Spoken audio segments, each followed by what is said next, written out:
All right, boom, boom, boom, and we back. It's your boy Enigma September, and this is the Enigma Sept Hour podcast.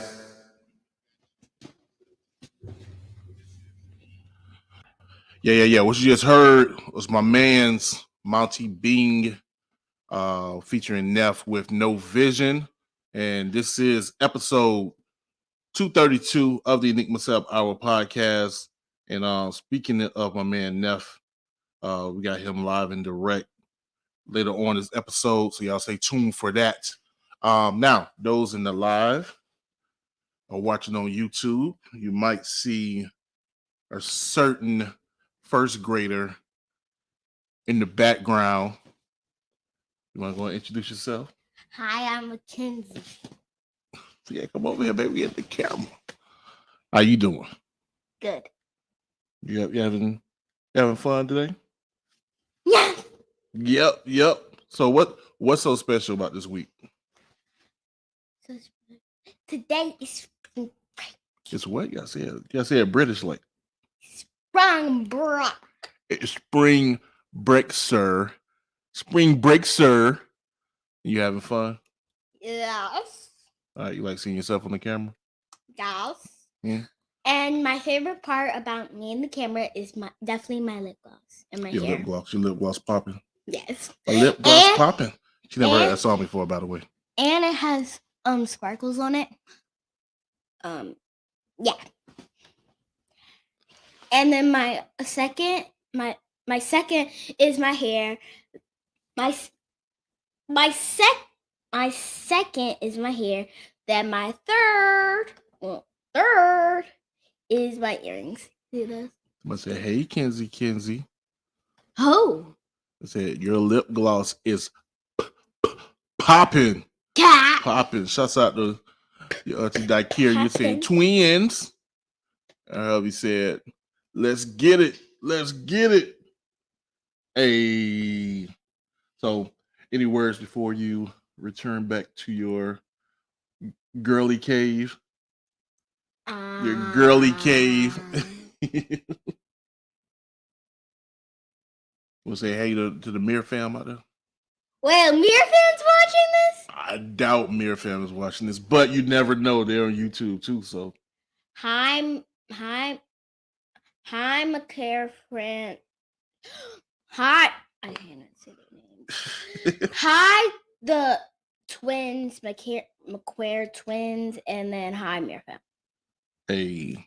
Wait. Mm-hmm. The persons that made Teen Titans, I want to give a shout out to you. I love watching Teen Titans. One thing, that's my favorite episode. That's my favorite channel. Who you like?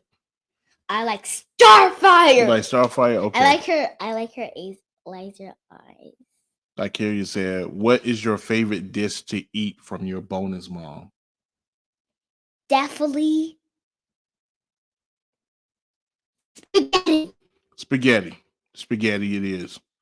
Spaghetti. Spaghetti. Yeah.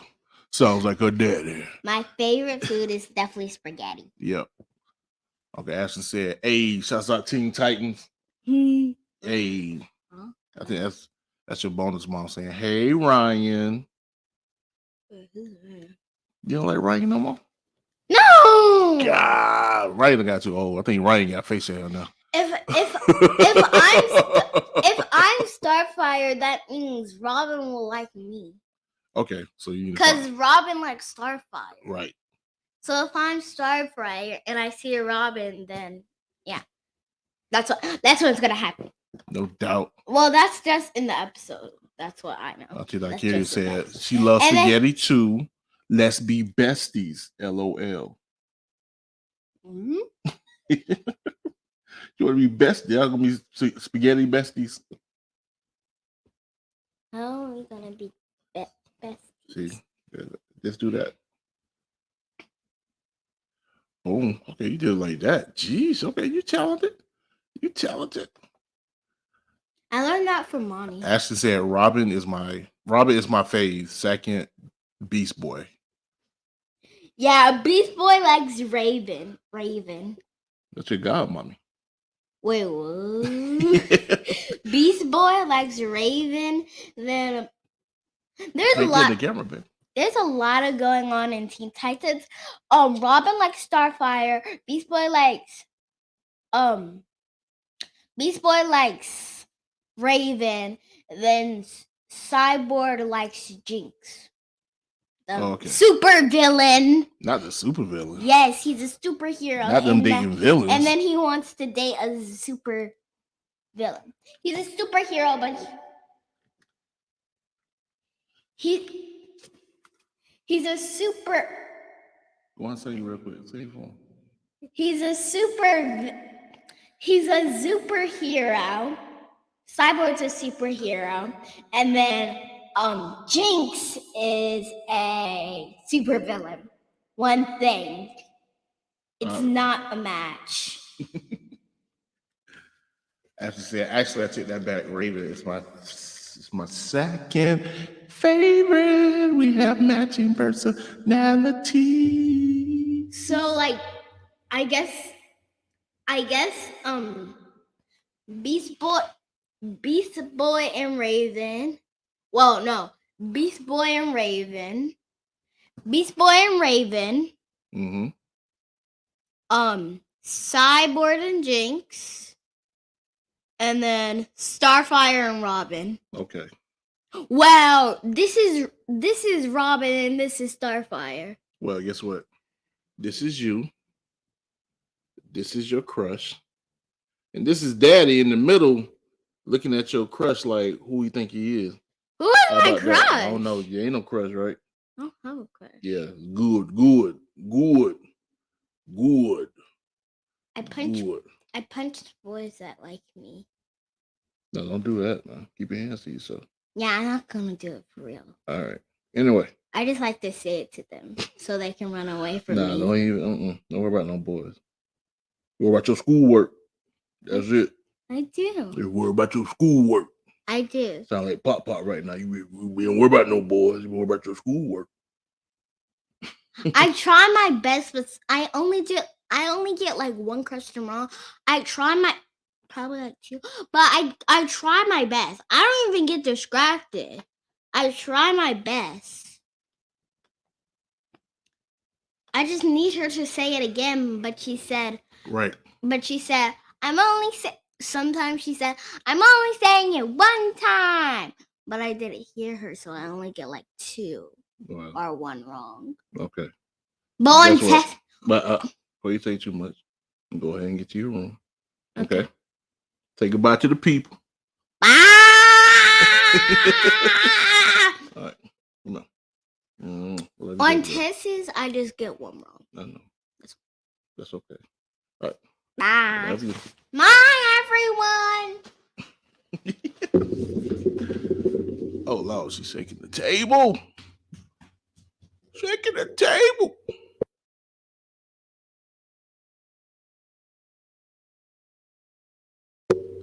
All right, boom. That was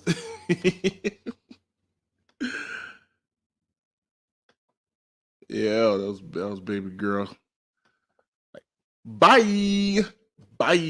Anyway, that was great because again, it's a slow week in hip hop, but we do have a dope guest. So I'm glad you guys are here, and we're gonna get into it. Again, shouts out to Daikiria, shouts out to Aston Martin, AME Entertainment. Appreciate y'all. Really do. Y'all following through. Got my wife in the building. Yeah, so big news right now that she looks like your mom insists more than you almost. No, that's my mama twin. That's definitely my mom's twin. And wow, her mom was right. This girl got glitter everywhere. What in the world is this? No, not off the bed. My guest ain't even come on yet. Come on. No. So what I was gonna say. No, she definitely is my mom's twin and her nana's twin. So she get it from both her grandmothers, honestly. But anywho, let's get into the news. News of the day, honestly, of the week so far. Unfortunate news. Uh, we lost a notable, uh, let's say, legendary artist in the culture. One Boss, and that's it. Her name was Boss with dollar signs. B-O dollar sign, dollar sign.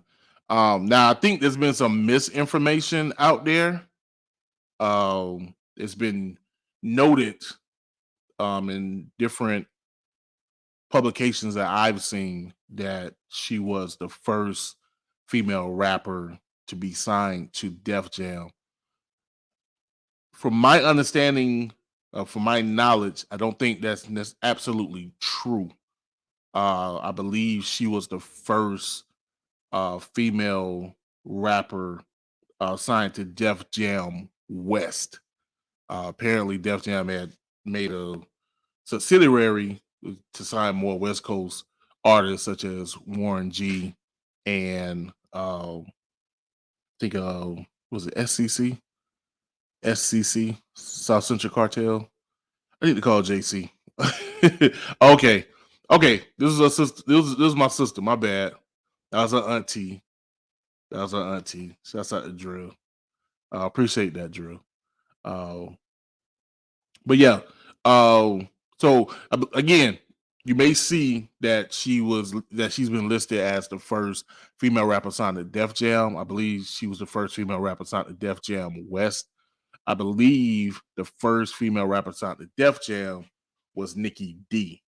But with that, Nikki D did make a post sending her condolences to Boss and gracefully did not find the space or did not use that space to try to correct anybody with that. And honestly, I went to go check. I went to go check on Nikki D's post for that reason because I was like, I'm pretty sure that Nikki D holds that distinction. Like I remember a video of it and everything. Like she had a video with like Slick Rick and was it maybe Beastie Boys and some other artists. The main artist at that time on Def Jam, it was like a hologram, and she was basically coming out as the first female artist to be signed to Def Jam. So that being said, doesn't take away from Boss and her status in the game. I do remember her coming through. She was, that female. I think what distinguished her too was that she was like a female gangster rapper, but she was like really, what's the word?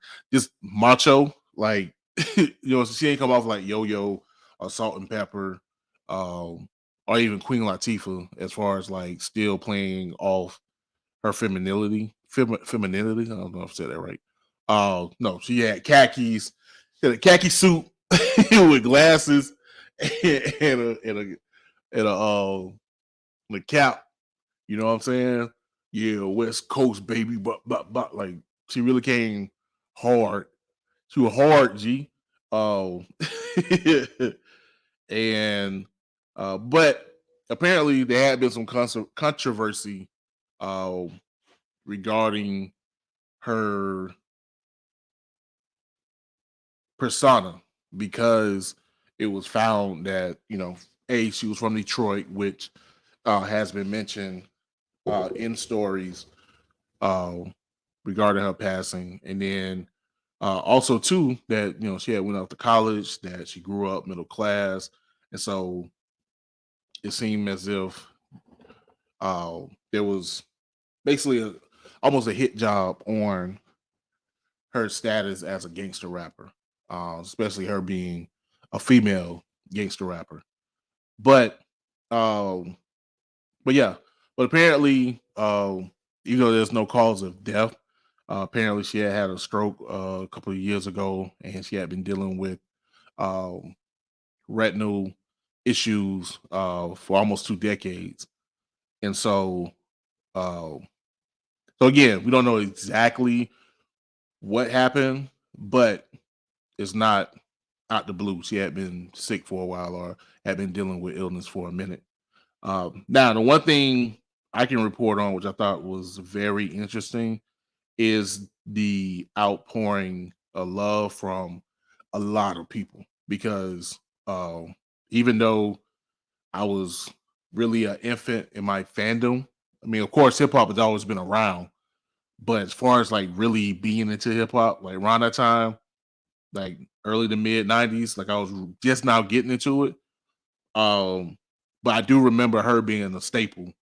So to see so many people, especially from that era, come out and show her love or whatever, when she had been quiet for at least 25 years, um, was it was a dope and b the testament to her status in the game.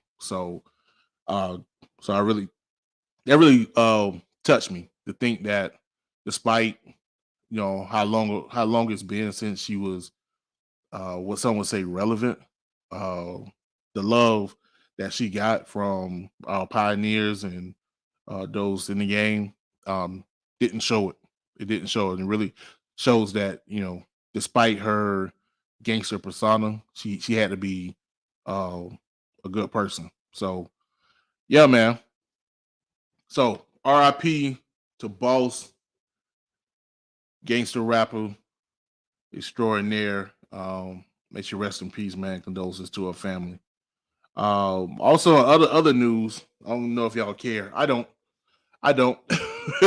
Hey, yo, I don't care. I don't care because I didn't even listen to the first one.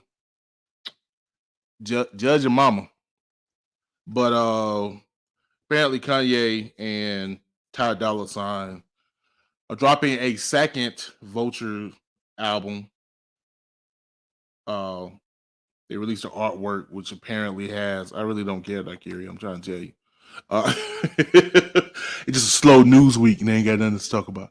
Apparently, the album covers has a picture of I think Ty Dolla Sign's I think brother. I think he got locked up on some charges, and so he's just trying to show love to him.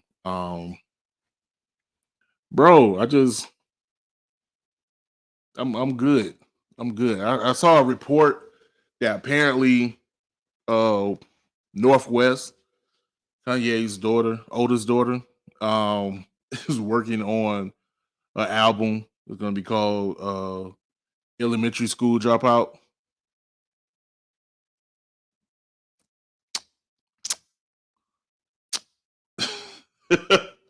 Hey, come on, dog. Like you playing with us at this point, dog, bro.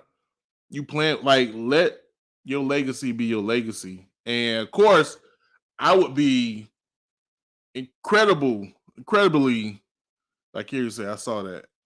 I forgot to mention at my man Ashton on YouTube. Appreciate you, my boy. I didn't listen to the first one either. I feel you. Um, and granted, I'd be hypocritical regarding having our daughters in the spotlight. Like, literally just had my daughter on my podcast.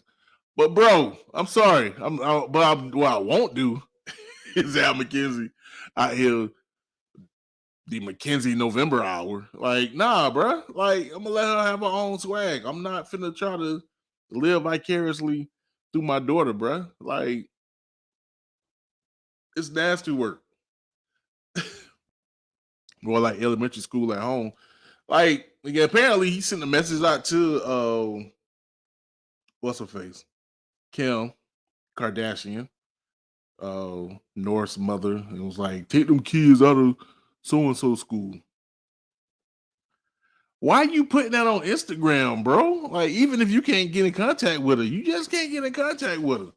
What are you doing? Like, why are you putting your business out there? Like, ew. Just stop. Stop. I'm sorry. Yeah, I know people, I mean, Kanye has a great discography, especially the first. 4 or 5 albums. That's all good. But at this point, you know what? Like, I'm straight. Like, you gotta separate what was dope and what was not. Like, you know what I'm saying? All right, Trump had a wonderful cameo in what was it? Home Alone 2. That was a funny cameo in Home Alone 2. Bro, I'm tired now. Go on somewhere, Trump. Like, it's not even the fact that he racist and stupid. I'm tired of seeing your face, bro. Tired of seeing your face. You done been in front of this TV for 40-something years. Go on somewhere and enjoy your life. You ain't got to be in the spotlight. Let somebody else have it. Please. Let somebody else have it, bro. Go somewhere. Man, trying to cause a whole insurrection. Go home to your wife, who we haven't seen. I wonder why. I know. E, where your wife at? She not here. She over there. Old school dropout. Boy, I like it. I mean, the girl ain't got to go to school. She's straight. Her parents straight. They at least got enough money for a generation. So, I mean, her mama made it without doing much. Now, let me stop. Kim had been trying to be a lawyer and stuff. I give her that. You got to be some type of hustler, but please understand how her mama got famous initially. There's that. Don't need much talent. Just know how to fix somebody's closet. Y'all thought I was talking about that one thing. No, she originally got famous falling behind Paris Hilton because she was Brandy's assistant. I'm not talking about that. I'm not talking about that. Not even talking about him. Talking about her being Brandy's assistant and Paris Hilton's do girl because Nicole Richie was tired of dealing with Paris Hilton. So Paris Hilton went and got Kim Kardashian, and here we are. You ain't gonna get me in trouble. Speaking of trouble. Oh man, I haven't heard from Taylor Swift in a whole month. Thank God.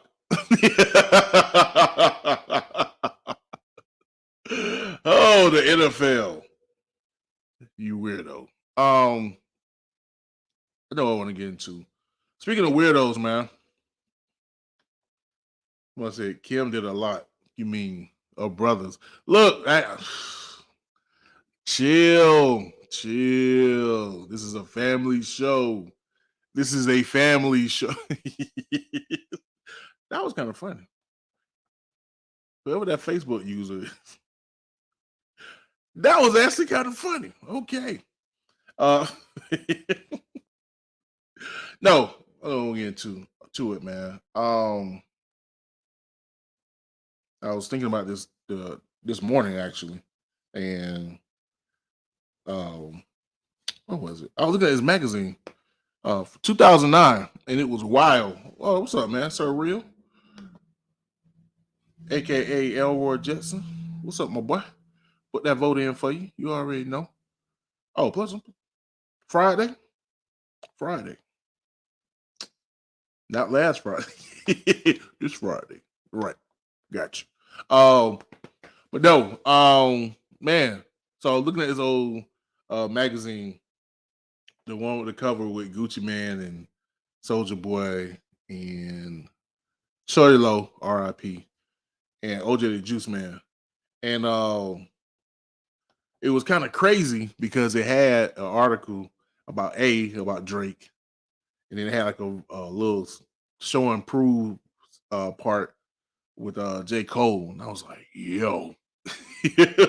Not only they have J. Cole, but then they also had a blurb with Fly, which is the swag surfing guy. And I'm just like, the world 15 years later, if they only knew that Fly wouldn't be the group they thought they were going to be. But that song is now legendary. Speaking of Taylor Swift. And then just J. Cole looked at mad regular in the picture he was in, like would not know that he would be deemed as to some as the greatest rapper right now. Somebody said, I don't know, it was Joe Budden or somebody said he got the top spot at this point. But yeah, just so unassuming, totally unassuming. It was crazy. But with reading that article, it kind of had me thinking about I guess what makes a great artist. I'm a great rap artist. And it dawned on me, at least for me, in my opinion. And I started to analyze those who I look up to. And it's really about songwriting. Like really songwriting. Um and I think that sometimes flies into the face of what I think other people hold dear, which is lyricism or bars. Um, and not to discount bars. I've never discounted bars. And I do think in most situations they go hand in hand. Gotta have bars to write a good song. But I also believe that as I adjust my seat, that you also get, or there has been some handicap for some people, is that they may have bars, but aren't great songwriters. And so you get kind of all these rappers who people deem are like really dope, haven't really gotten their just due. Um, because they haven't been deemed great songwriters. I mean, take like for one main example for me is like Jadakiss. You know, Jadakiss got bars for days, undisputed, no doubt about it. But as far as his songwriting ability, it's just he's not one of those ones that you just really be like, yo, I think he can deliver not just a great song, but songs that have depth and can even be genre bending. You know what I'm saying? So not just writing a regular song like "I Need Love." No, this the LL Cool J. That's a great song, by the way. But you know, some people can write that type of song and they sleep at this point. Versus, I'll tell you, one of my favorite Outcasts is "Toilet Tissue," and just the way, if you know that song and how it's written and the different aspects, the spoken word aspect to it, or even a better idea, in a song that more people may know from the same group, Outkast, Liberation, the live instrumentation, the imagery, again, the singing, you know what I'm saying, the harmonizing, all of that, all those elements coming together. Like you said, R have great bars, but doesn't have the best delivery. True. I'm gonna say this, is gonna be blasphemous. MF Doom, which is blasphemous. MF Doom had great delivery, so it may have been dry, but he did what he did what he did very great. So even the MF Doom's coming after me, MF Doom fans coming after me. But yeah, but Outkast, but even MF Doom, that came to mind when I was going through this thought process, was just like, yeah, you take an MF Doom who a great at bars, great bars, and was very intricate in that. But for what I can say, and I could be wrong, I'm not gonna act like I've listened to every MF Doom song ever. But there really wasn't no, like, he didn't bend the corner as far as songwriting go. Bars, lyrics, definitely. But as far as kind of stretching and going like the boundaries or whatever, you know, yeah, I didn't see it. You know what I'm saying? And I think that may be the difference between, you know, him having a cult following, versus Outkast, you know, being universally, or not even universally, Outkast having the top selling rap album of all time. Like that difference, I believe, is difference between, you know, just being um a dope bar rapper and being a great songwriter. And also too, the aforementioned Kanye. Kanye isn't. Matter of fact, shouts out to Oplex, because I think he asked, like, is Kanye an elite MC? And I was like, no. You looked at, you kind of laughed at it, like, Kanye ain't an elite MC? No, Kanye is not an elite MC, but he's a great songwriter. You know why? Because he's a producer. He knows how to put songs together. He knows how to put albums together, and that's why he's get the universal acclaim he receives. But no, Kanye ain't no MCA. I mean, Master Ace. You know what I'm saying? No.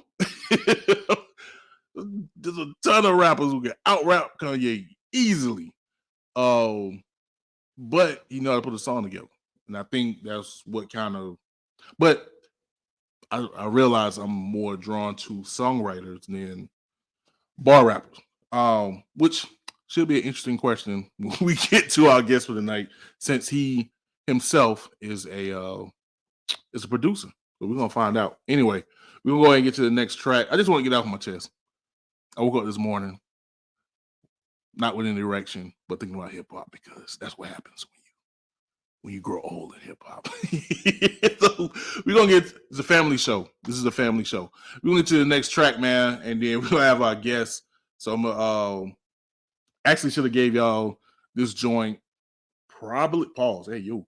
Probably what, about 4 or 5 months ago? I was slipping. Wait, what my man Ashton said? Ashton said Kanye even said that himself. That's why he didn't say he fits in backpack rappers. Yeah, like he know how to make a song, but he not Black Thought.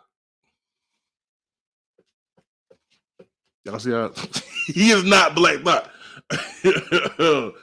You're not even Malik B. Get out of here. Anyway, we got this next joint, Intuition, my man DK, featuring Aida, UFO, Fev. Sorry if I messed your name up, man, but I want you on my podcast sooner than later. Wais P, Mike Picasso, and the legendary Raz Kass. This is Intuition, and this is the Enigma Sept Hour podcast. You got time, baby?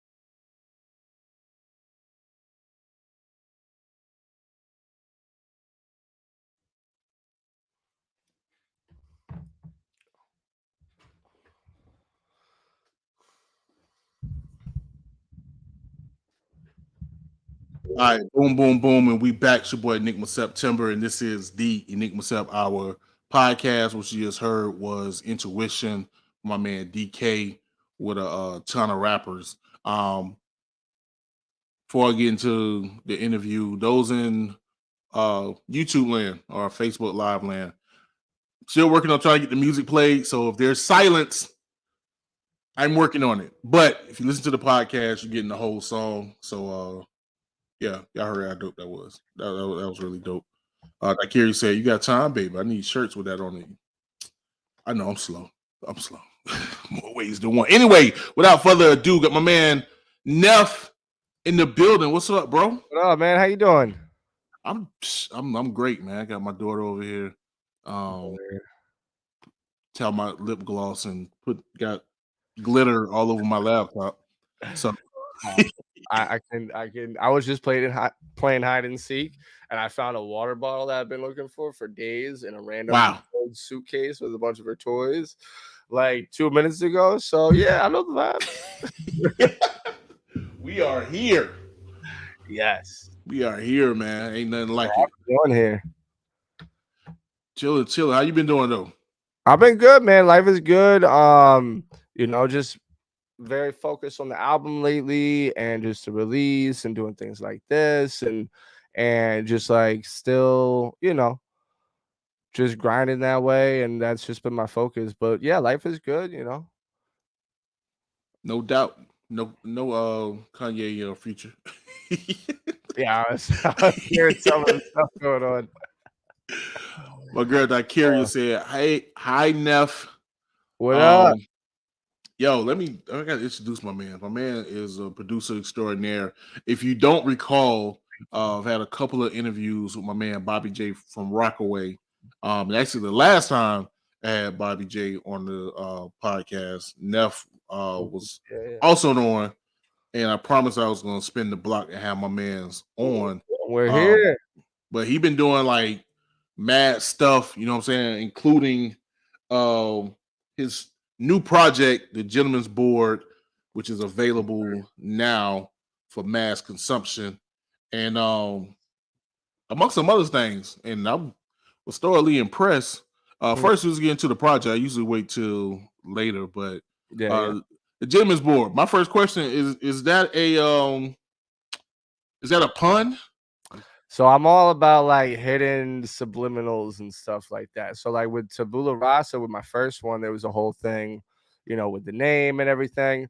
So with this, that's kind of just how I go. I'm all about purpose, meaning, how can we spin this? Can it be different? I don't want to be mundane.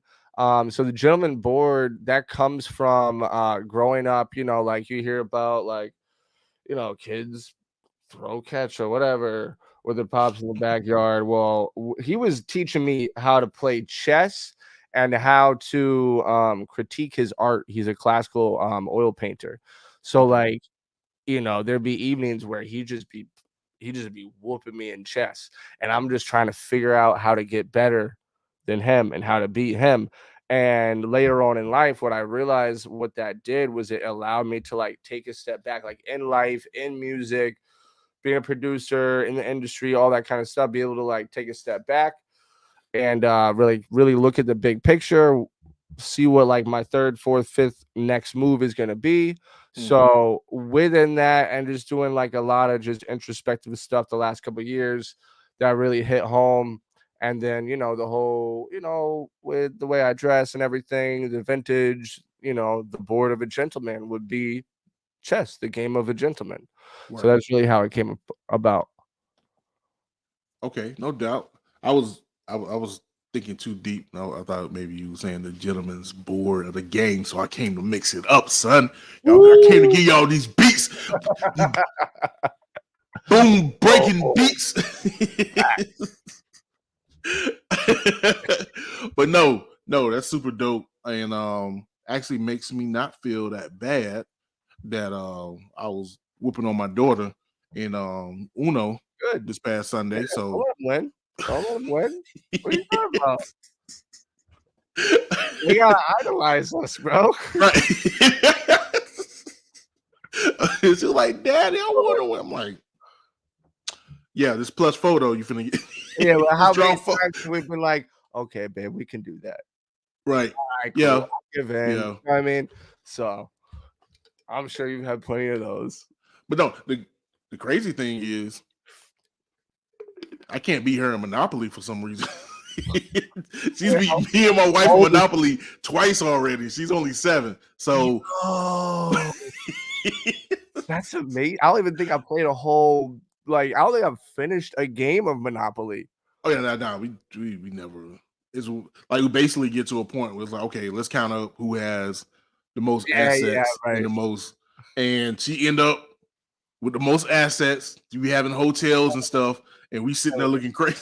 Yeah, what happened? We're adults, right? Are you sitting there with $2,000 and only got 500? Yeah. Nah, they're smart. We be sitting there afraid to go around half the board because you locked it down already. Yeah. Little girls are they have power. Bro, for real. She got it. And I'm thankful of it because I tell people I am not a hustler. So the fact that she can get that money, ain't mad at it. Get this college plan. So she don't need no man. But yeah, man. So you get back to it. They say as far as your dad and everything, growing up, like how much influence did you being raised have on your approach to music? Period. Like in your this I don't really whole think hustle. a lot. So I mean, like a lot of aspects. So like, anyone that's tapping in, like you might not know, you might not have heard of like just life stories or whatever, or just Mm. like finding out about me right now. So like growing up, like I never went to school a day in my life. Like I was homeschooled my mom Mm. taught us all this. There was like, we would meet like when I got older, they would be like, all right, Fridays, all the homeschool kids meet up. There's like 150 of us. We go to a museum, we go to a park. Like I had buddies in the community of it, but like growing up it was like I had two hippie parents, my mom's teaching me, my brother and my sister at home in the kitchen, and then my dad's a full-time artist, so like he would leave the house, or at one point like he had the studio in the garage, and he just painted it every day and just treated it like a 9 to 5, and clock in, clock out. And it was definitely a very alternative way of growing up for sure. So I think I had a lot of that. Like becoming a teenager, I didn't have an issue hanging out with people that were older. Right. Because I didn't have that, like, oh, they got to be in my my age bracket, they got to be my grade, I got to see them at school. I didn't have any of that. I was like, all right, cool, I'll see you like once a week or whatever, and that's fine. And it was just like a different, where there was like these rules that weren't really, they didn't really work in my world. You know what I mean? Mm. And knowing that, like, so my whole family's from Louisiana, and when I was like 2 years old, we moved from Louisiana to Maine, in like a small little artsy town that my dad thought he would have success in, and he did. So like right off the rip, it was like, I'm seeing you can do what you love. I'm seeing you don't have to do what everyone else is doing. And I'm seeing, if you really are hungry for this, you might have to move across the country. You know what I mean? Right. Right. So like that, there is that physical, okay, you might have to do that, or there is a draw, or like pay attention to that. Because like with my father, he paid attention to that feeling, his instincts, and he went for it. And who knows what would have happened if he stayed. You know what I mean? Right. Right. And I can appreciate that. I know I have my best friend. I almost feel like he had that intuition where he just felt like he just went with, or he was not afraid to go after what he wanted. I Yeah. would say that. And I really think there's any big difference between me and him is that he went for what he wanted. He didn't, he had that fear. Yeah. It's Yeah. like, yo, no, if I'm gonna Yo, go that out, I'm gonna fear do could be this. an amazing tool, though. True, It true. can I mean, fear is that it let you know if there's be. danger, so Yeah, you can move on yeah. that too. Yeah. Yeah, and people don't talk about it enough, because it's like I was in like a self-development retreat seminar type thing a few years back. And like my big question that I had going into that was how to be fearless. Mm. And the instructor, he pretty much broke down like what I got from that was like, there's no such thing as being fearless. It's like Mm. scientifically impossible. The people that are fearless are people that have understood that fear and just used it as a Right. tool. So it's like, because at that point I was like scared of fucking everything. And Right. then it wasn't like aha. I was really pissed off about that answer, to be honest. I was like, I don't want that answer. Right. But that was like that weekend, honestly, there was a lot of realizations, and that kind of was like, all right, I really got to do this. And I just up and moved. Oh, dang. Matter of fact, speaking of, just like curious, he said run towards fear. And let me see if I can do that without flashing anybody. Or showing y'all how really fat I am. But my shirt says let faith be bigger than your fear. I love it. That's huge. That's a big one too.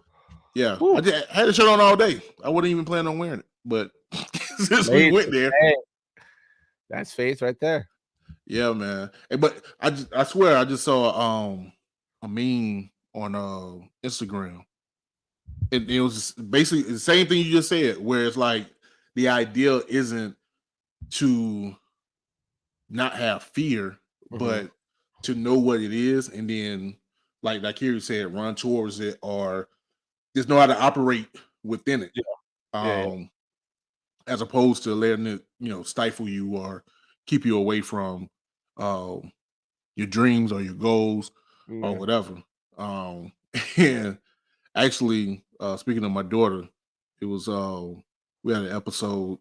She was at one of these like jungle gym parts, or not Yeah, part, but when the inside like a gym. play place, I always call them. Yeah, and she was trying to climb the wall, and I was trying to push her to Yeah. like go up, and man, she got shook. She was I'm talking about she was crying Yeah. hard, and I had to realize like, okay, I know I need to push her. I know I don't want her to basically let fear control her. But then I also had to realize like she's only 7. Right, So yeah, I go through those too, where I'm like, yeah, "I want her to jump, like, go crazy up. I see that kid doing it, and I know how I was." And I was just like, "Okay," but I also really appreciate that, like, she does it carefully, and, like, she still might do it, but it's on, a slower time frame that is hers, that's not mine, and yeah, I'll right, be like, "Alright, let's do it," and sometimes it works, and then now she understands, "Daddy, I'm scared." And I'm like, right, "What?" At first, I'm like, "Well, you weren't scared about this before," and I'm like, "All right, but it's not my fear, it's hers, and I gotta respect that." right. Now, what was crazy, not crazy, but gotta again going to what you said, like 10, 20 minutes later, she get on this other Yeah. thingamajig, and it's higher than the wall, but she's But it's like and also perception too, it's like even going back to fear and everything, it's like everybody perceives things differently, and it's whatever, like, our subconscious is gonna tell us. So, like, we all have a different mischievous subconscious, and Yep, you and I are going to see the same exact thing, and we're going to perceive it completely different, and it's going to word. you might remember it forever, I might forget about it tomorrow, vice versa, and it's weird like that. Yeah, and that's exactly what it was. Like the thing that she had like a harness going on the wall, but because it wasn't, I guess, something to fall back on. Mm, Like she was afraid she would fall back, even though it would catch her. right. But then the other contraption, because I guess it had something she could hold on to, even though it was higher. Yeah, she felt sh- more secure. Exactly. Yeah. So, but yeah, but then, like you said, you have to realize that it's our perception versus theirs, and yeah, that's one of my things that I don't want her to hold back, because I felt like that was my Achilles heel, Yeah, yeah. was just having that fear and not really stepping out when I should have or could have. And So we see ourselves the most. exactly, Ourselves the most in that. I totally get that because it's like we're in such a dope generation right now. Like there was like the generation in the 60s and 70s, and then it's like kind of happening again where it's like we're doing all this work.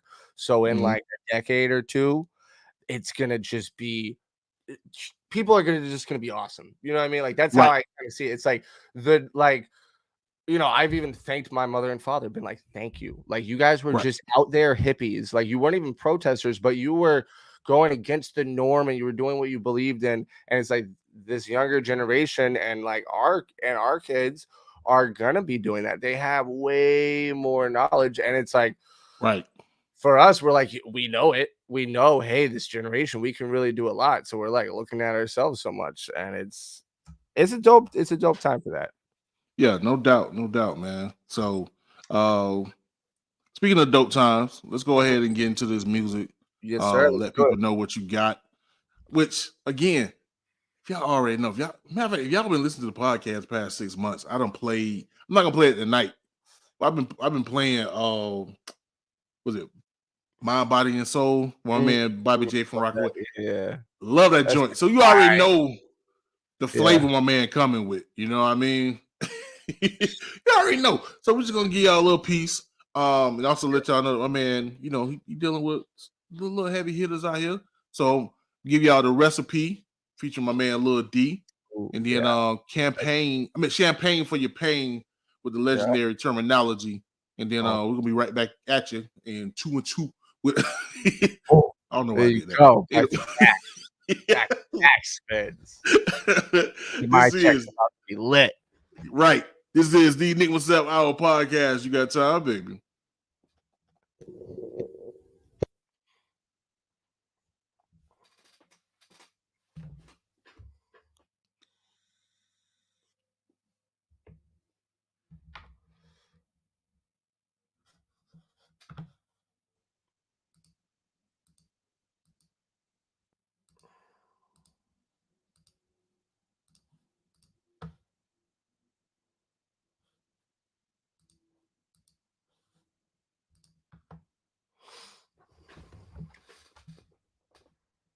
All right, boom, boom, boom, and we back. It's your boy Enigma September, and this is the Enigma Sept Hour podcast. Again, I gotta apologize to the live.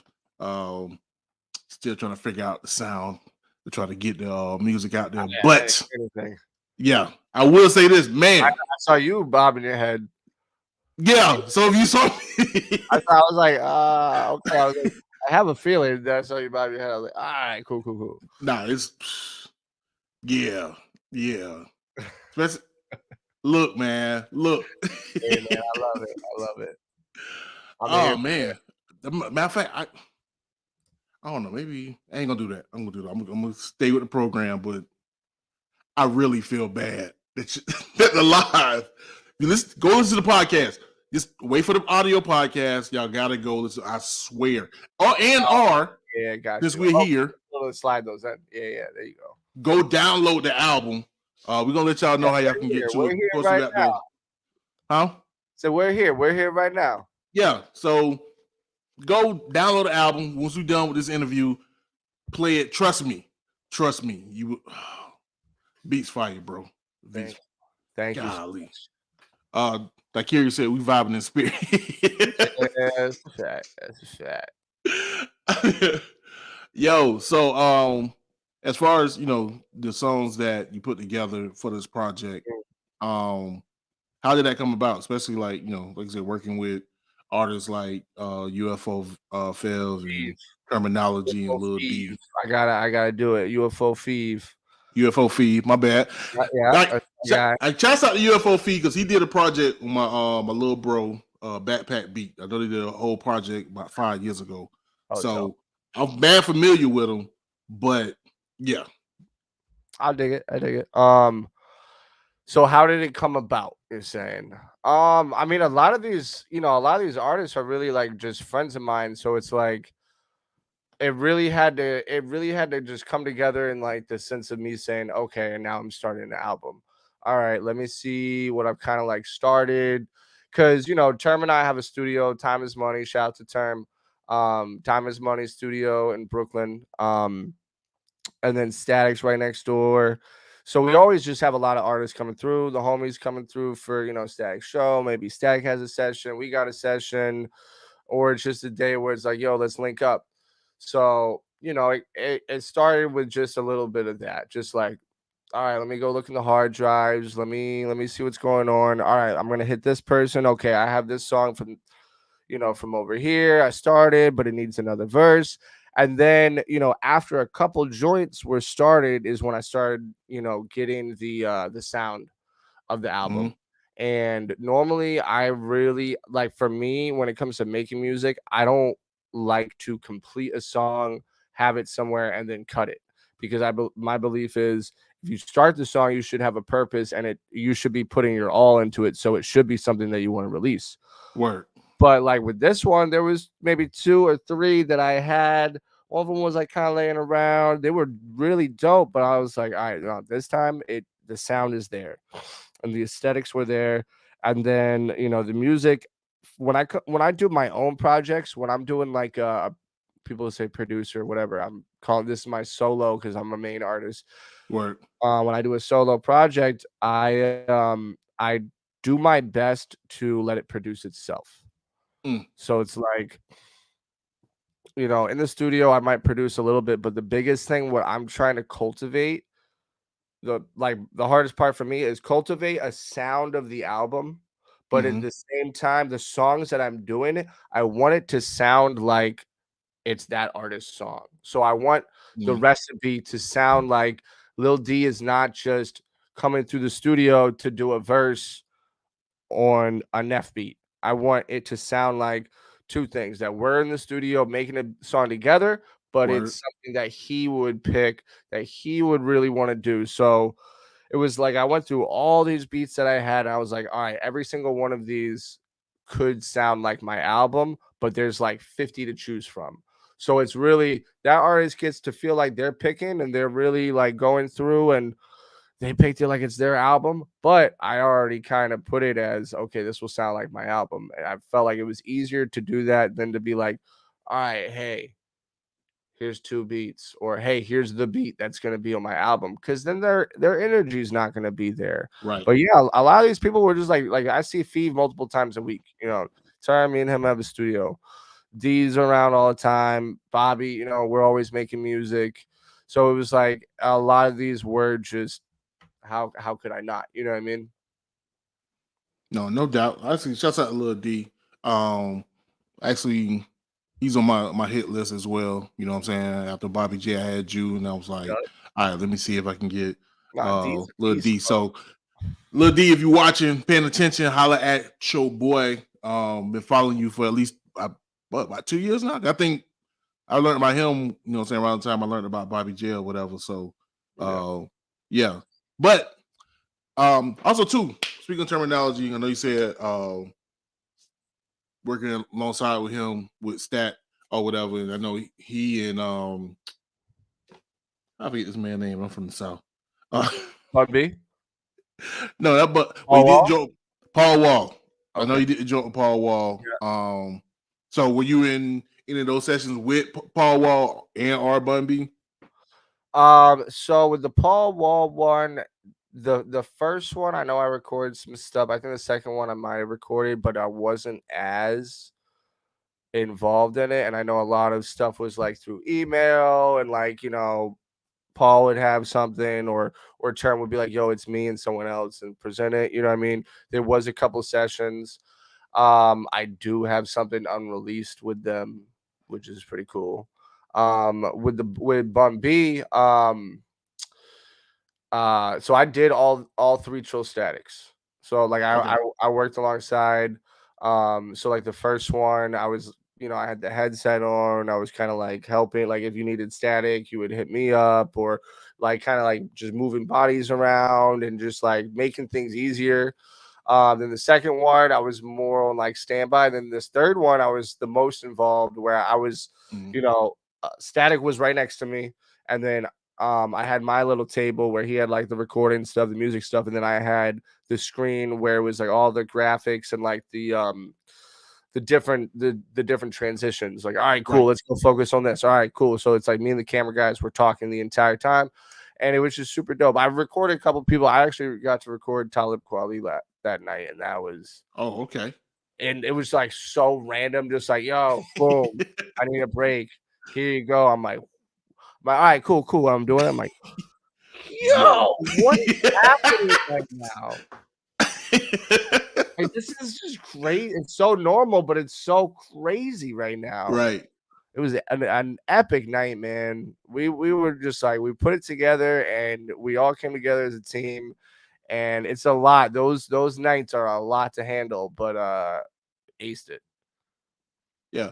Speaking of legendary people in the game that you've worked with, and you know, mentioned Paul Wall, Bundy, Static Selektah, Talib Kweli, but you've been working hand in hand doing engineering work for none other than someone will say so one of the greatest hip hop producers of all time, DJ Premier.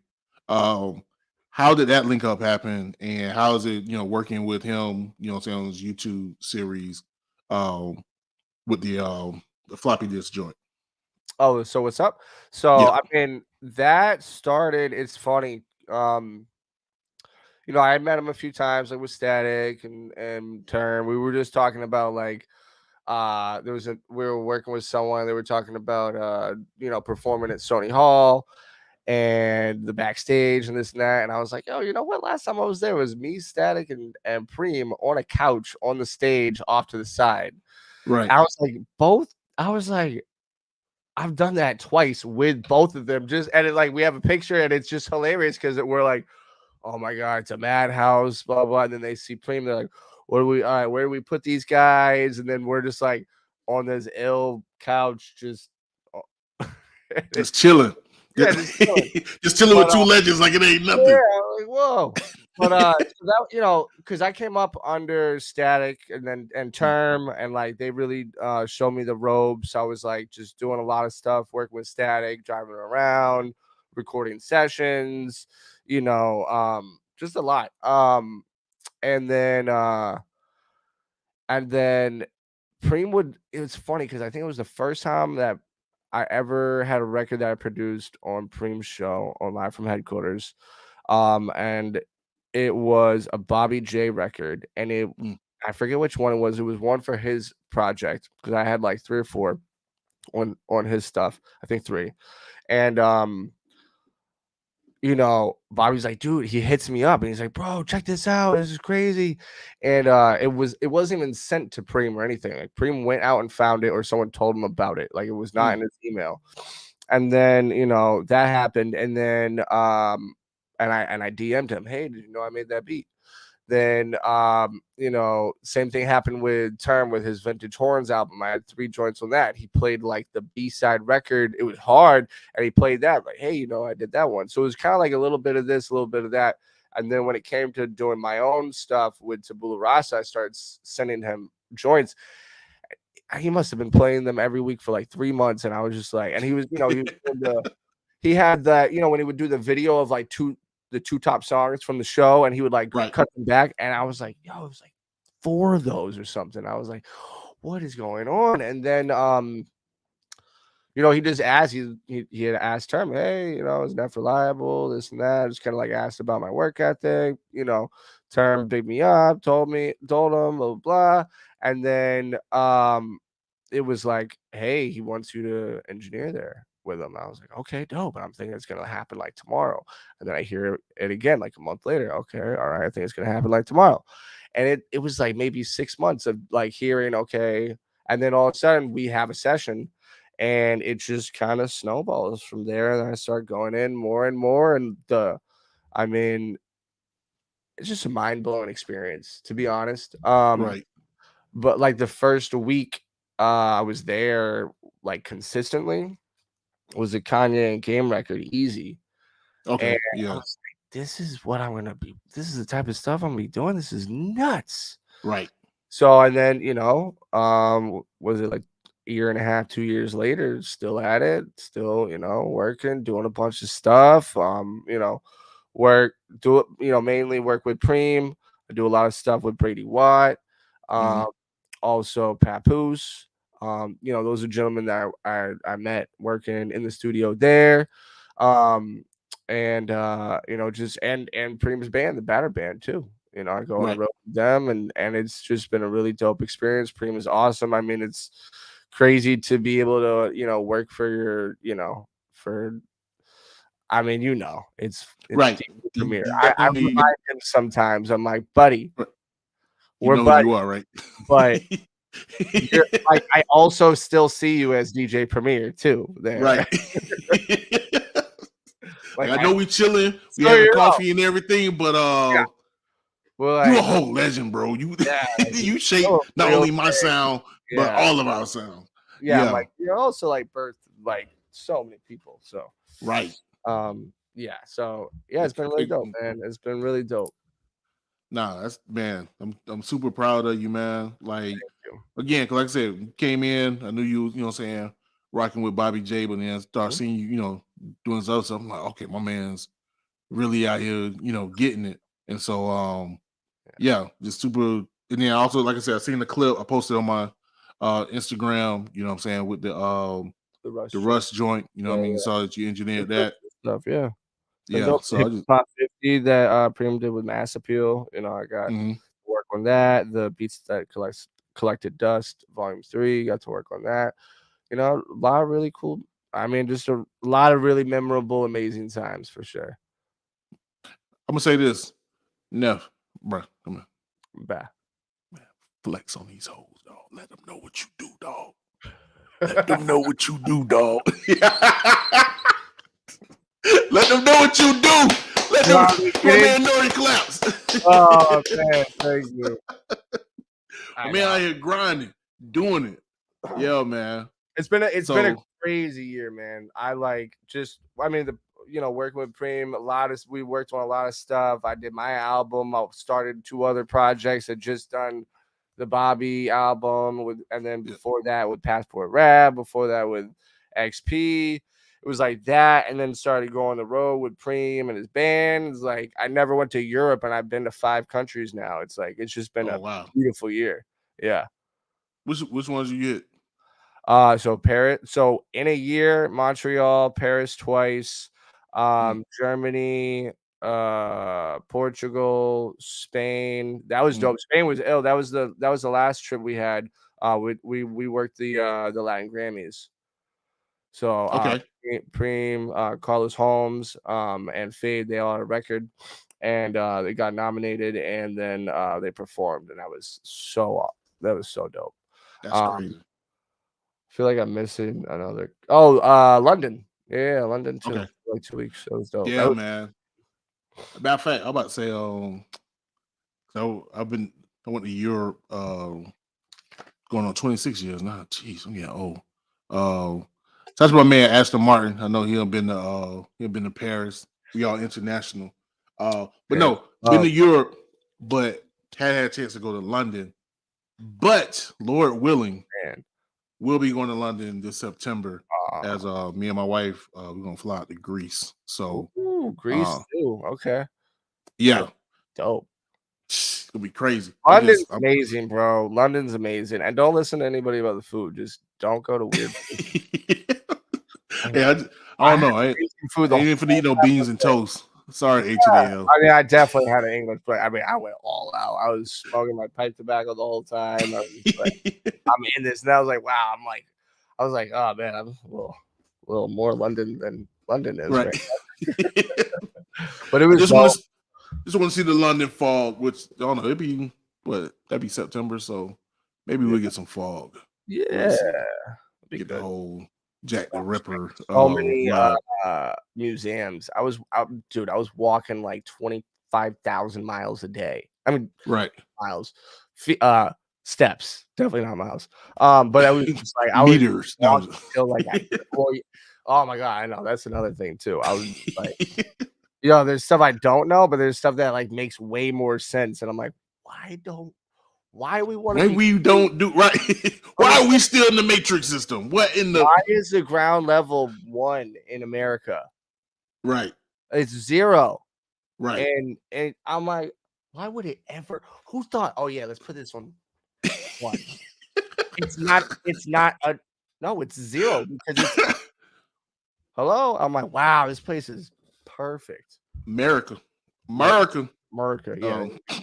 We may end up voting Donald Trump twice, so that should let you know our love.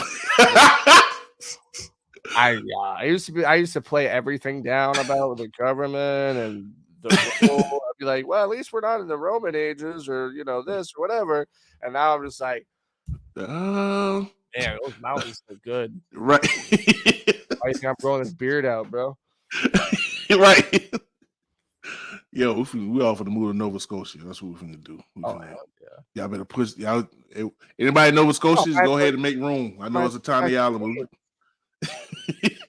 We finna pull up because they wilding out here. I'm in Florida, so. Oh God, are you like by the water? Are you inland though? Are you by the water? No, I'm inland. I'm in the capital city. Well, that's good. Yeah. But before all this, we were talking about like the world ending, global warming, and then there was lots of other distractions. Nah, we should be straight. Yeah. I mean, Tally is closer to Georgia than anything. That's like I'm closer to Atlanta than I am Miami. Oh, okay. So, yeah. People forget Florida is huge, bro. Yeah. Like, Florida. They think Miami and Tampa. I'm just like, right, bro. There's so much Florida. It's totally, and this is Yeah. totally different. Like Come my on now. mom and my sister down there in Central Florida, we go down there. It was like, yeah, nah, this ain't Tallahassee. This ain't North Florida. North Florida, South Florida, Central Florida. Yeah, Even almost like, like New York, kind of like going upstate versus oh the yeah, city. Like, bro, them it's two so different things, bro. Yeah, I didn't even learn about upstate until like 4 years, 5 years of being here about how dope it was. You know what I mean? I was like, oh, Right. yeah, upstate's really cool. Why did I Yeah. not know about this? Right. But then, yeah, the world would think, oh, Manhattan, and it's like, bro, Yeah, this is Buffalo also 6 hours Buffalo. away. Yeah, you got Buffalo and Niagara Falls, all that stuff, and of course, I've had a number of artists on the pod from those areas or whatever. So Yeah, I learned a lot in the past year or so. But before we get up out of here, man, if there's anything you want to let the people know, you know what I'm saying, what you got planning for the rest of 2024, you know what I'm saying? I mean, right now I'm just like I said, I'm still in pushing the album like it was, yesterday, making a bunch more content for it right now. Got a few videos in the works for it.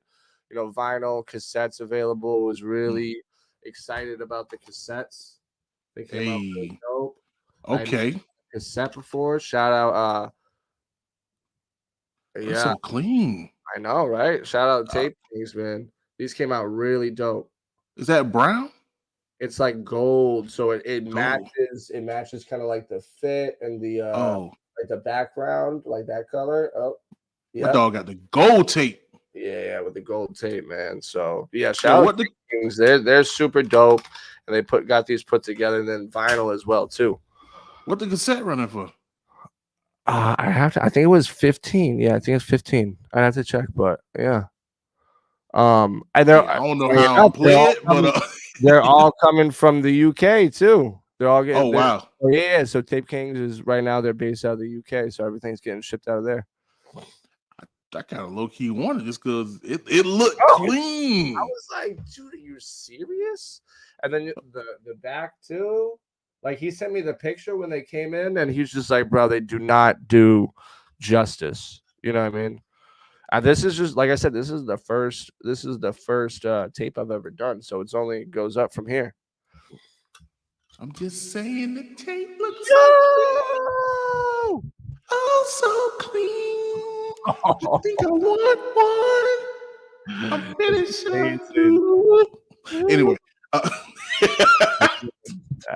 I don't have tricks like that right now.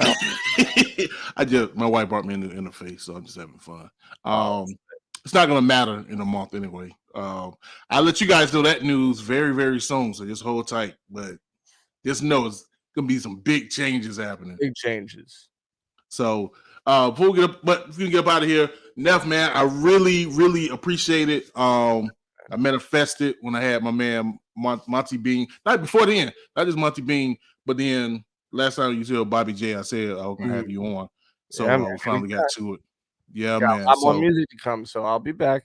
All right, no doubt, no doubt. So y'all make sure to go check it out. The Gentleman's Board available now. Y'all want to do me a favor? You know what I'm saying? Just go ahead and order the tape and then send it to your boy. I'll shoot you the address. You know what I'm saying? But anyway, y'all go ahead. I'll let your boy. All his information is down below. Or if you listen to the podcast, it's in the description. And yeah, that's pretty much. Yo, thanks so much for having me, man. It was a vibe for sure. No, for sure, man. Like you super cool, and I really appreciate it. And I do count you as a friend in the game, man. So I support you all the way through. So we're gonna get up out of here. This is the Enigma Sept Hour podcast. You got time, baby. All right.